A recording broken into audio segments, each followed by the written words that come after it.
Also wir haben hier zwei Biber, zwei adulte Biber, die sind hier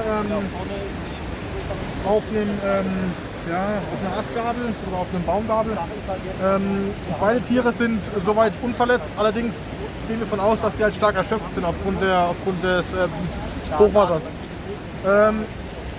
Unsere Überlegung war jetzt, wenn der Neckar steigen würde, würden sie in akute Lebensgefahr kommen, weil sie einfach aufgrund der Steilmauer hier nicht rauskommen. Das heißt, sie könnten sich nicht an Land retten.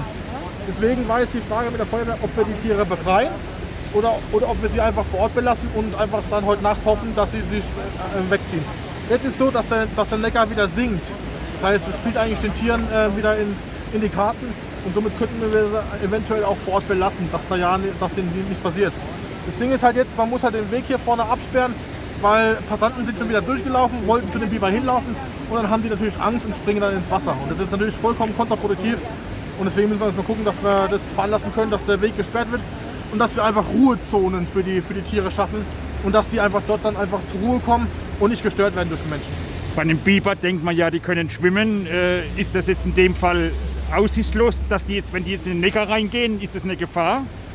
Na, also Biber können natürlich schwimmen, aber das Problem ist halt auch, dass die Strömung sehr, sehr stark ist.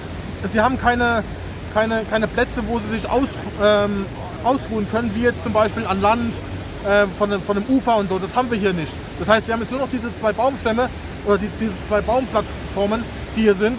Und das ist der einzige Rückzugspunkt, was wir haben. Und natürlich können Biber schwimmen, aber wir hatten vor 3 Jahren einen Fall, wo wir auch Biber hatten, da gab es auch Hochwasser und da sind Biber ertrunken, weil sie aufgrund der Strömung gegen die Baumstämme gedrückt worden sind und nicht mehr wegkamen, weil die Strömung zu stark war. Oder ein Ast ist mitgeschwommen, hat sie irgendwo dagegen gedrückt und dann war das Problem, dass sie halt dann ertrunken sind. Und das wollen wir jetzt eigentlich verhindern. Das heißt, aktuell wird es keine Maßnahme geben, die Biber zu befreien bzw. sie herunterzuholen, sondern man geht jetzt her, versucht den Weg erstmal zu sperren, das Ganze erstmal abwarten. Ja, richtig. Und vor allem halt auch der Natur erstmal die Chance zu geben, sich selbst zu regenerieren. Also wir beschreiten nur ein, wenn das Tier wirklich in akuter Gefahr ist.